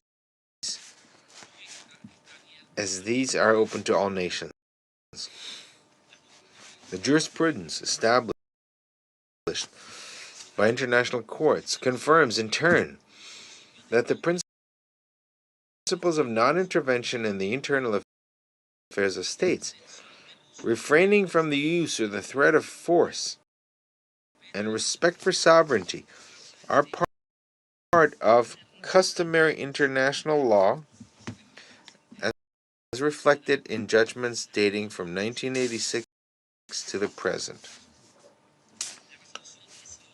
General Assembly 1803 on the permanent sovereignty over natural resources establishes that the violation of such rights is contrary to the spirit and principles enshrined in the UN Charter. General Assembly Resolution 2625 establishes that a war of aggression constitutes a crime against peace, that it entails responsibility, and that another state shall not acquire the territory de adquisición por parte de otro Estado como resultado de la amenaza o el uso de la fuerza. La resolución 3314 de la Asamblea General señala que, independientemente de que haya o no declaración de guerra, el bloqueo de los puertos o de las costas de un Estado por las Fuerzas Armadas de otro Estado se constituye en un acto de agresión. A pesar de tener obligaciones jurídicamente vinculantes respecto a todos estos instrumentos, el gobierno de los Estados Unidos los viola abiertamente y con total impunidad. Sin embargo, el gobierno de los Estados Unidos, que se comporta como un actor irresponsable de la comunidad de naciones, pretende convencer al mundo de que la ley es para estricto cumplimiento de todos menos del gobierno de los Estados Unidos. Esa es la ideología del excepcionalismo, un Estado por encima de las leyes, un Estado sobre todo el mundo. Señor presidente, queda absolutamente claro que el problema no es Venezuela, el problema es el gobierno de los Estados Unidos. La transgresión masiva de la legalidad internacional debe ser entendida en sus raíces y por esta razón debemos desenmascarar las operaciones de desinformación que se han puesto en marcha por parte del gobierno de los Estados Unidos con un gigantesco aparato de propaganda para justificar su agresión contra un país pacífico como lo es Venezuela. Ya en el año 2019 se intentó imponer un gobernante títere para sustituir al gobierno legítimo de Venezuela y se llevaron a cabo operaciones clandestinas de sabotaje a los servicios esenciales. También se llevó a cabo un ataque desde el exterior disfrazado de ayuda humanitaria, varios intentos de magnicidio contra el presidente constitucional legítimo de la nación, una invasión fallida con terroristas y mercenarios, varios intentos de golpes de Estado, así como acciones para paralizar la producción petrolera a las que se sumaron más de 1000 medidas coercitivas unilaterales. La nación venezolana resistió esta criminal operación de desestabilización. Bajo el liderazgo del presidente Nicolás Maduro Moros, quien ha sido objeto de las campañas de propaganda internacional más intensas contra un jefe de Estado en la historia de nuestro continente. Hoy, en el 2025, ante el fracaso de todos los intentos anteriores, algunos grupos políticos en Estados Unidos necesitan una justificación para el uso directo de la Fuerza Armada.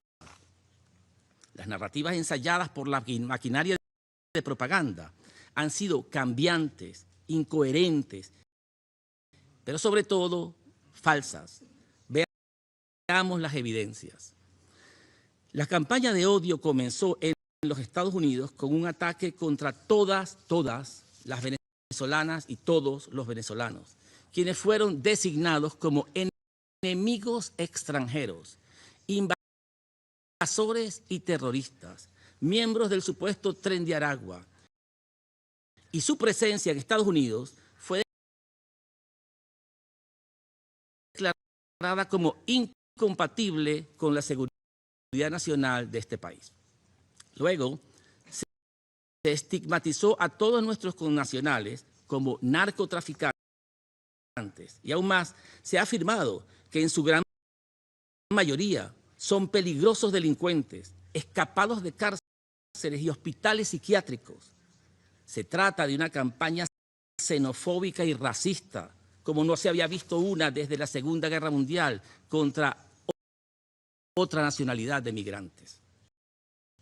Estamos en presencia de un clásico ejemplo de propaganda de guerra. No existe conexión alguna con la realidad, no existe evidencia, ni necesidad de presentarla, solo repetición de incoherencias con la esperanza de confundir, de crear una niebla que permita la agresión. Uno de los mayores creadores de la propaganda en el gobierno de los Estados Unidos durante la invasión a Irak lo dijo de un modo muy claro. Cito: ahora somos un imperio y cuando actuamos creamos nuestra propia realidad. Y mientras ustedes estudian esa realidad, nosotros volveremos a actuar creando otras realidades que ustedes también podrán estudiar. Y así es como se resolverán las cosas. Somos los actores de la historia y ustedes, todos ustedes, solo podrán estudiar lo que hacemos. Fin de la cita. Señor presidente, las máscaras hoy se cayeron. Todas las excusas tóxicas para envenenar a la opinión pública se enfrentan a la crudeza de los altos funcionarios del gobierno de los Estados Unidos, cuando anuncian que el objetivo real no es la droga, no es la seguridad, no es la libertad, es el petróleo, son las minas, es la tierra. El 16 de diciembre, el presidente de Estados Unidos expresó que, cito, Venezuela está completamente rodeada por la armada más grande jamás reunida en la historia de Sudamérica. Esta solo crecerá y la conmoción para ellos será como nunca antes la han visto, hasta que devuelvan a Estados Unidos todo el petróleo, las tierras y otros activos que nos robaron, todo lo cual debe ser devuelto inmediatamente. Fin de la cita. El 17 de diciembre, el subjefe de gabinete de la Casa Blanca, Stephen Miller, informó que toda la industria petrolera venezolana pertenece a Estados Unidos y exigió su devolución. El 20 de diciembre, el secretario de Guerra, Pete Hegseth, afirmó que el bloqueo contra Venezuela se mantendrá en plena vigencia hasta que nuestro país devuelva a los Estados Unidos los activos supuestamente robados. Todo esto significa que el gobierno estadounidense reclama como suyo la mayor reserva de petróleo del mundo, lo que sería uno de los mayores actos de expoliación en la historia de la humanidad. Esta absurda afirmación confirma que no hay límite alguno en la adicción del gobierno de los Estados Unidos por el petróleo y que todas las excusas esgrimidas en relación con nuestro país han sido parte de una cortina de humo. Es un plan de conquista y colonización que no tiene cabida en el siglo XXI. Un plan de extorsión que nos exige entregar a nuestro patrimonio y nuestro país a cambio de que las tropas estadounidenses no disparen contra nuestro pueblo. La afirmación descabellada, según la cual el petróleo venezolano pertenecería a los Estados Unidos bajo el argumento de una supuesta deuda histórica, no tiene sustento jurídico, político o histórico. Es simplemente inexistente. Ninguna creencia, y aún más una imaginaria, como en este caso, otorga a un Estado el derecho de recurrir al uso de la fuerza, ni mucho menos de apropiarse de manera unilateral de los recursos naturales de otro Estado. Aceptar tal lógica equivaldría a admitir que debido a la gigantesca deuda que los propios Estados Unidos mantienen con países como China, Japón o Reino Unido, pudiera justificar legalmente el ataque, bloqueo o total confiscación de activos y recursos estadounidenses, lo cual resulta evidentemente absurdo y contrario a cualquier orden jurídico.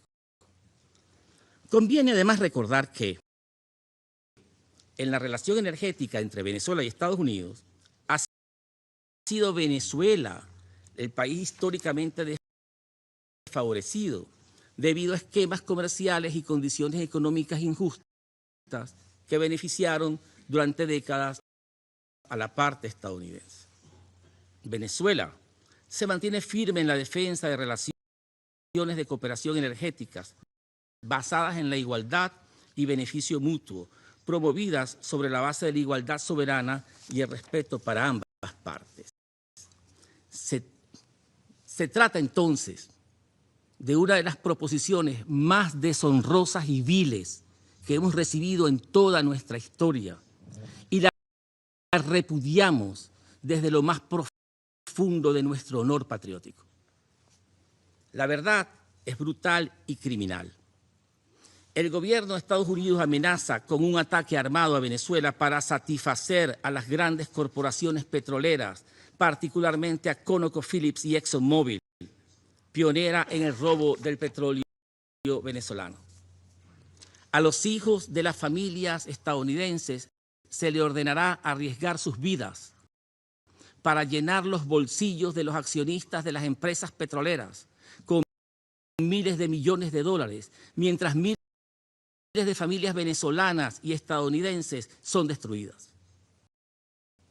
Se trata de sangre por petróleo. Sangre por petróleo no es una propuesta noble, es indigna y es inaceptable. Guerra por petróleo es la propuesta de la muerte, la misma que le ofrecieron a Irak, a Siria, a Libia y a tantos otros.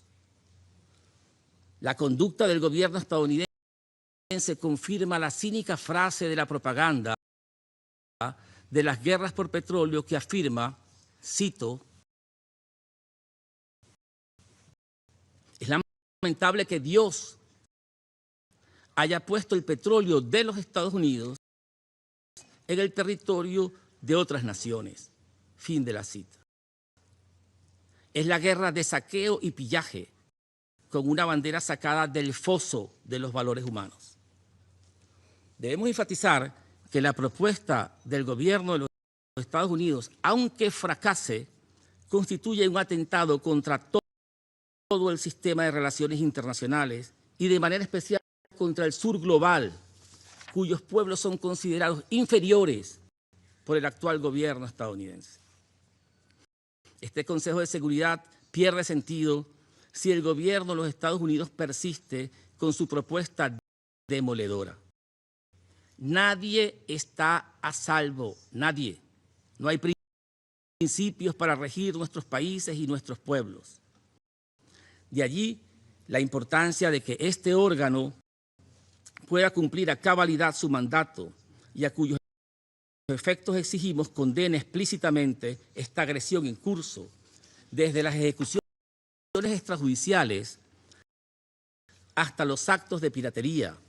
Exigimos también que adopte las medidas necesarias para que el gobierno de Estados Unidos repliegue sus fuerzas militares, ponga fin al uso de la fuerza y levante el bloqueo unilateral que ha impuesto contra nuestro país. Y por último, exigimos que se inicie un proceso de rendición de cuentas para sancionar estos hechos y prevenir su repetición. De lo contrario, se trata de la consolidación de un mundo oscuro, sin principios, sin ideales, gobernado por la violencia y el deshonor. Es el mundo sin las Naciones Unidas. Repetimos, Venezuela no es la amenaza es el incumplimiento del derecho internacional.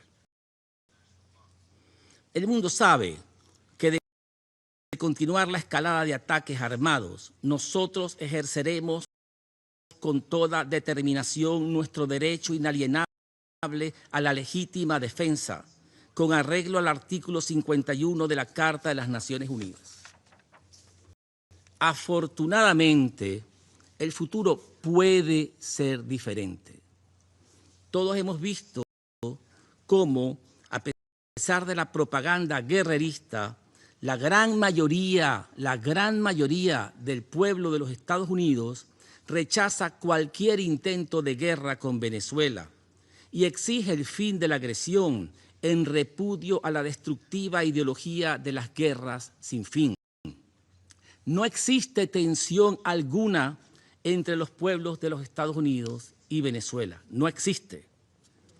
En Venezuela, nuestro pueblo está en paz, unido, lleno de fe patriótica, decidido a defender su tierra, su familia, su patrimonio, su historia y su honor. El Orinoco siempre será venezolano. No hay fuerza en la tierra que nos arrebate nuestro derecho a la existencia.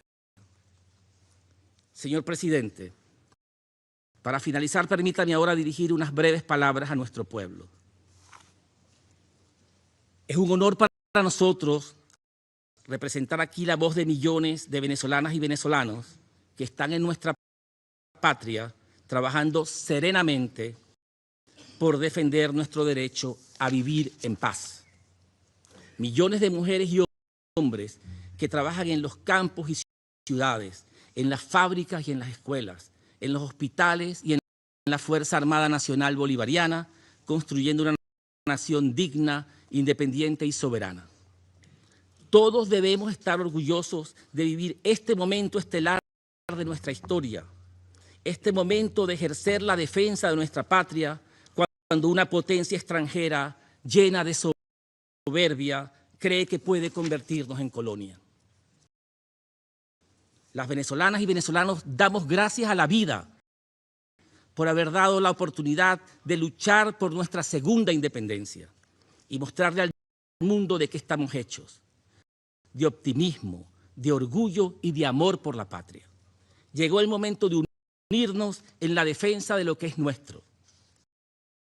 Hoy, cuando llenos de alegría, nos preparamos para celebrar en familia la Navidad, recordemos también todos los esfuerzos de nuestros antepasados que nos entregaron la nación para cuidarla para nuestros hijos y para nuestras hijas. Hoy somos responsables de defender nuestro pasado, nuestro presente y nuestro futuro. Derrotemos el despotismo que levanta la voz. Gloria al bravo pueblo que el yugo lanzó. Hermanas y hermanas, juntos venceremos. Feliz Navidad para todas y todos. Muchas gracias, señor presidente. I thank the representative of Venezuela for the statement. I would like to request the remaining 8 speakers to limit their statements to maximum 5 minutes if we are to finish the session within the allocated time. I give now the floor to the representative of Colombia. Señor presidente, quisiéramos agradecer al subsecretario Chiari por su valioso reporte. Las recientes actividades militares efectuadas por los Estados Unidos en el mar, así como las declaraciones públicas realizadas al más alto nivel por el gobierno de Estados Unidos, están generando tensiones en una región que, hasta ahora, se ha caracterizado por la estabilidad y la convivencia pacífica. América Latina y el Caribe se ha proclamado como una zona de paz, sustentada en principios claros: la proscripción de la amenaza y el uso de la fuerza, la solución pacífica de controversias, la promoción del diálogo y el multilateralismo, el respeto irrestricto a la soberanía y la integridad territorial, la no injerencia en los asuntos internos de los estados y el derecho inalienable de los pueblos a la autodeterminación. La escalada de acciones de carácter militar no solo incrementa el riesgo de un conflicto de mayores proporciones, sino que, a la vez de ser contraria al derecho internacional, socava los esfuerzos colectivos de prevención de conflictos y la estabilidad regional. Colombia rechaza de manera categórica cualquier amenaza de uso a la fuerza y de recurrir a vías de hecho como medio para resolver diferencias. Estas acciones, así como las medidas coercitivas unilaterales que no se alinean con la Carta de las Naciones Unidas ni con las decisiones de ese organismo, socavan el Estado de Derecho y no pueden sustituir al diálogo, la diplomacia preventiva ni a los mecanismos pacíficos de solución de controversias, los cuales deben ser la prioridad en toda actuación entre los Estados. Señor presidente, Colombia es plenamente consciente de que la delincuencia organizada transnacional, incluyendo el narcotráfico, constituye una amenaza significativa para alcanzar sociedades pacíficas e inclusivas. Sea esta la oportunidad para recalcar que Colombia ha demostrado un compromiso sostenido y verificable en la lucha contra el tráfico ilícito de estupefacientes y otras formas de delincuencia transnacional, como lo evidencian las cifras récord de incautaciones y operaciones conjuntas realizadas en estricto apego al derecho internacional, a la proporcionalidad y necesidad y al respeto por los derechos humanos. En ese sentido, hacemos un llamado a fortalecer la cooperación y coordinación regional e internacional de manera coherente con el principio de responsabilidad común y compartida y en el marco de los instrumentos legales y convenios internacionales vigentes. Lo anterior con el objetivo de construir un entorno seguro y estable en beneficio de nuestros pueblos y combatir así, en cumplimiento estricto de las obligaciones internacionales y la cooperación, todas las manifestaciones del delito transnacional. En ningún caso se debe permitir respuestas extrajudiciales ante actividades de la delincuencia organizada transnacional y o ataques contra la población civil y contra bienes de carácter civil. El silencio frente a hechos que amenazan la paz y la seguridad internacional no contribuye al descalamiento ni a la protección de los más vulnerables. Toda acción u omisión que no esté orientada a la paz no debe pasar impávida ante este Consejo, quien tiene la responsabilidad de alzar la voz y promover acciones coherentes con su mandato de mantener la paz y la seguridad internacionales. Colombia reitera su firme compromiso con la defensa de la paz, la estabilidad, la democracia y el desarrollo en toda la región, convencida de que solo a través del respeto mutuo, el apego irrestricto al derecho internacional, la cooperación multilateral y el diálogo se construyen soluciones duraderas. El combate a la delincuencia organizada transnacional debe realizarse exclusivamente bajo el respeto irrestricto de las normas internacionales vigentes, sin recurrir a acciones extrajudiciales ni a interpretaciones que pretendan justificar el uso de la fuerza más allá de los supuestos previstos en la Carta. Urgimos en ese sentido a todas las partes a actuar con responsabilidad, con tensión y con la voluntad política de respetar la Carta de las Naciones Unidas y recurrir a la mediación y al diálogo, inclusive facilitado por la región, como único método válido para solucionar las diferencias. Agradezco, presidente. I thank the representative of Colombia for the statement, and I give the floor to the representative of Chile. Gracias, señor presidente. Chile agradece a Eslovenia por la convocatoria de esta sesión informativa abierta bajo el punto del orden del día amenazas a la paz y la seguridad. Agradecemos asimismo la intervención del señor Khaled Chiari, subsecretario general para Oriente Medio, Asia y el Pacífico. Señor presidente, Chile desea expresar su profunda preocupación por el despliegue de operaciones militares a gran escala en el Caribe y rechazar cualquier acción armada que pueda poner en peligro la estabilidad y la paz en la región. Estas consideraciones recuerdan la importancia de respetar el derecho internacional, la soberanía y la integridad territorial, la solución pacífica de las controversias, la prohibición de la amenaza o el uso de la fuerza y el respeto de los derechos humanos. Chile desea subrayar además la necesidad urgente de continuar realizando esfuerzos coordinados para enfrentar la amenaza del crimen organizado transnacional, así como la convicción de que América Latina y el Caribe deben seguir siendo una zona de paz. Mi país ha sido consistente en su posición. Chile no reconoce la legitimidad del actual régimen encabezado por el señor Nicolás Maduro. Debido a la ausencia de condiciones democráticas, garantías electorales y respeto pleno al Estado de Derecho.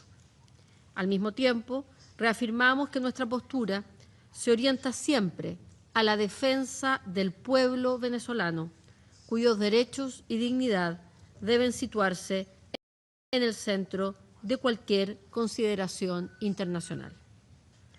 El escenario de tensión, como el que estamos observando, no nos hace olvidar el prolongado deterioro de las instituciones, las restricciones a los derechos civiles y políticos y la falta de espacios efectivos de participación democrática. A ello se suma una grave crisis humanitaria y migratoria que se ha convertido en una de las mayores situaciones de desplazamiento del mundo contemporáneo. Millones de venezolanas y venezolanos se han visto forzados a abandonar su país en busca de seguridad, atención básica y oportunidades, generando enormes desafíos humanitarios tanto dentro de Venezuela como en los países de acogida de la región, incluido el nuestro. En este contexto, Chile desea subrayar de manera especial los riesgos que implicaría cualquier escalada militar o conflicto armado.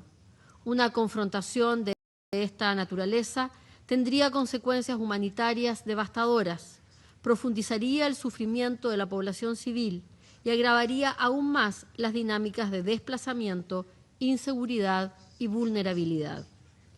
Cualquier diferencia debe abordarse exclusivamente a través de medios pacíficos, en estricto respeto del derecho internacional, la soberanía de los Estados y la prohibición del uso o la amenaza de la fuerza.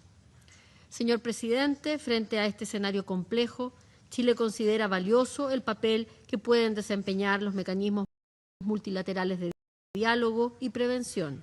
En ese espíritu, vemos con especial atención el rol de las Naciones Unidas y, en particular, el papel que pueden jugar el secretario general y este mismo Consejo, con el consentimiento de las partes pertinentes para contribuir a la reducción de tensiones y a la búsqueda de entendimientos que favorezcan una salida pacífica y sostenible.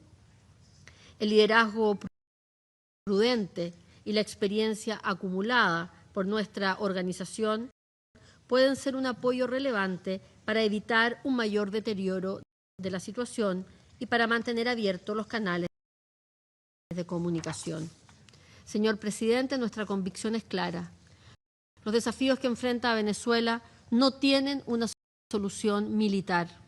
Solo podrán abordarse mediante procesos pacíficos, graduales e inclusivos, que consideren las legítimas aspiraciones del pueblo venezolano y prioricen la protección de la población civil.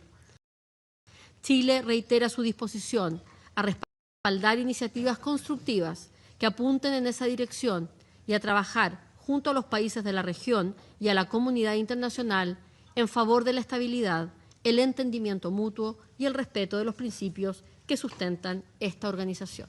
Gracias, presidente. I thank the representative of Chile for the statement, and I give the floor to the representative of Argentina. Buenas tardes. La República Argentina agradece a la Presidencia de Eslovenia por la convocatoria de esta sesión informativa. Señor Presidente, la Argentina desea expresar que una vez más su profunda preocupación por la grave situación en Venezuela. Como ha manifestado en distintos foros, la Argentina considera que el régimen ilegítimo de Nicolás Maduro ha sumido a Venezuela en una grave crisis política, humanitaria y social, cuyos efectos trascienden el ámbito interno y repercuten negativamente en la estabilidad de América Latina y el Caribe. La persistencia de la impunidad y el debilitamiento del Estado de Derecho en Venezuela, la desestabilización política e institucional y la proyección del crimen organizado transnacional constituyen una amenaza concreta para la seguridad del hemisferio. Desde el inicio de la gestión del presidente Milei, la Argentina ha condenado con firmeza lo que está ocurriendo en Venezuela: la falta de libertad, la violación sistemática de derechos humanos, las detenciones ilegales y la desaparición forzada de opositores políticos, ciudadanos venezolanos y extranjeros, e incluso de niños y adolescentes. La paz, la libertad y la democracia en América Latina han sido puestas en jaque por un régimen carente de legitimidad política, que no permite elecciones libres ni democráticas y que desconoce la voluntad soberana del pueblo venezolano, expresada de manera contundente en las urnas en favor de Edmundo González Urrutia, a quien la Argentina reconoce como presidente electo en Venezuela. Señor presidente, la ocasión amerita recordar que Venezuela se encuentra suspendida del Mercosur desde 2017 por violar el protocolo de Ushuaia sobre compromiso democrático. El mismo establece la democracia como condición esencial para la integración regional, permitiendo la suspensión de cualquier Estado miembro en caso de ruptura del orden democrático o constitucional y aplicando sanciones automáticas para proteger los valores y el Estado de Derecho en la región. El restablecimiento del orden democrático y el respeto irrestricto de los derechos humanos en Venezuela se vuelven imprescindibles. En este contexto, el presidente Milei, en el marco de la cumbre de Mercosur del 20 de diciembre pasado, expresó: la Argentina saluda la presión de los Estados Unidos para liberar al pueblo venezolano. Tampoco puede haber verdadera seguridad en América Latina mientras la vida, la libertad y la estabilidad de nuestros países se vean permanentemente amenazadas por el narcotráfico, el terrorismo y el crimen transnacional organizado. Estas redes se sostienen y se expanden gracias al amparo, la complicidad y la connivencia de regímenes como el que hoy impera en Venezuela. Por último, señor presidente, la Argentina subraya la responsabilidad de la comunidad internacional de pronunciarse con claridad y determinación frente al régimen de Maduro, exigir la liberación de los presos políticos, entre ellos el ciudadano argentino Nahuel Gallo, quien continúa detenido ilegalmente en Venezuela desde el 8 de diciembre de 2024, y garantizar el retorno de la libertad, la democracia, el respeto de los derechos humanos y la prosperidad económica en Venezuela. Solo de esta manera habrá verdadera paz en la región. Muchas gracias. I thank the representative of Argentina for the statement, and I give the floor to the representative of Brazil. Señor presidente, agradezco la convocatoria de esta reunión de emergencia del Consejo de Seguridad y el briefing que nos proporcionó el secretario general asistente Khaled Chiari. Brasil es un firme promotor y defensor de la Carta de las Naciones Unidas, del multilateralismo y de la solución pacífica de controversias. También somos un vecino y amigo de Venezuela, con la que compartimos una extensa frontera terrestre y fuertes lazos históricos, sociales y económicos. Como en todas las cuestiones que este Consejo trata, el parámetro imperativo de su acción debe ser la Carta de las Naciones Unidas, en particular sus principios y disposiciones sobre la paz y la seguridad internacionales. Entre esos principios, la Carta establece la obligación jurídicamente exigible de no usar ni amenazar con usar la fuerza en contra de la integridad territorial o la independencia política de ningún Estado, sin perjuicio de lo dispuesto en el artículo 51 relativo al derecho de legítima defensa. Estos principios y disposiciones son vinculantes para todos los Estados miembros. No admiten excepciones basadas en intereses o proyectos ideológicos, geopolíticos, políticos, económicos o de cualquier otra índole. Tampoco admiten excepciones relacionadas con quejas o demandas de un Estado contra otro que deben resolverse pacíficamente, incluso recurriendo a la Corte Internacional de Justicia, órgano principal de las Naciones Unidas. Es igualmente incompatible con la Carta cualquier perturbación del comercio internacional de un Estado miembro mediante el uso, la amenaza y el uso de la fuerza sin la debida y formal autorización de este Consejo. Como ha seguidamente subrayado el gobierno brasileño, las medidas coercitivas unilaterales no tienen respaldo en la Carta de las Naciones Unidas y mucho menos pueden ejecutarse mediante el uso o la amenaza de uso de la fuerza. Las soluciones basadas en la fuerza son totalmente contrarias a la mejor tradición y a la opción firme, universal e irreversible por la paz que han adoptado América Latina y el Caribe. Somos y queremos seguir siendo una región de paz, respetuosa del derecho internacional y de las buenas relaciones entre vecinos.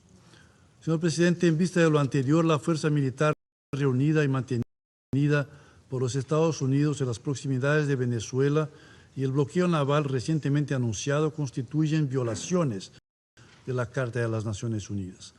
Por lo tanto, deben cesar de inmediato e incondicionalmente en favor del uso de los instrumentos políticos y jurídicos de amplia disponibilidad. Brasil invita a ambos países a un diálogo genuino, de buena fe y sin coerción. Como ya declaró públicamente el presidente Lula, su gobierno estará dispuesto a colaborar de ser necesario y con el consentimiento mutuo de Estados Unidos y Venezuela. Brasil también estará dispuesto a apoyar cualquier esfuerzo del secretario general en la misma dirección. El asunto que nos reúne hoy no interesa solo a los países de América Latina y el Caribe. Concierne a toda la comunidad internacional, ya que en última instancia el estallido de un conflicto en la región podría tener repercusiones a escala global. Es responsabilidad del Consejo de Seguridad, de todos sus miembros y de todos los estados amantes de la paz, esforzarse incansablemente, sin temor u otras motivaciones, para garantizar que las diferencias que hoy debatimos se resuelvan pacíficamente. Muchas gracias. I thank the representative of Brazil for the statement, and I give the floor to the representative of Paraguay. Muchas gracias, señor presidente. La delegación de la República del Paraguay agradece a la presidencia y a los miembros del Consejo la oportunidad de tomar la palabra. El que nos ocupa hoy es un tema de gran relevancia y delicadeza, en especial por los esfuerzos que realiza la región, tanto en el sostenimiento de los gobiernos democráticamente elegidos, como en la lucha contra el crimen organizado transnacional, el lavado de activos, la trata de personas, el cibercrimen y el narcotráfico, que se cobran un sinnúmero de vidas inocentes y destruyen comunidades enteras en nuestro continente y en el mundo. La democracia, apreciados colegas, se construye día a día. Por ello, no podemos olvidar la situación que atraviesa Venezuela, cuya crisis migratoria y de seguridad desafían la capacidad de respuesta de nuestros países e incluso la estabilidad de toda la región. Hay que ser claros, el sufrimiento del pueblo venezolano es consecuencia directa de las acciones y medidas del régimen que gobierna ese país y no de factores externos o de terceros. El retorno de la institucionalidad democrática en ese país y la posibilidad de que las autoridades legítimamente electas asuman sus funciones constituirían un acto de justicia y un paso fundamental para la estabilidad regional. En ese sentido, el Paraguay desea expresar con absoluta claridad que no acompañaremos ni secundaremos acciones que pongan en riesgo la democracia, el respeto a los derechos humanos ni el orden constitucional en nuestra región.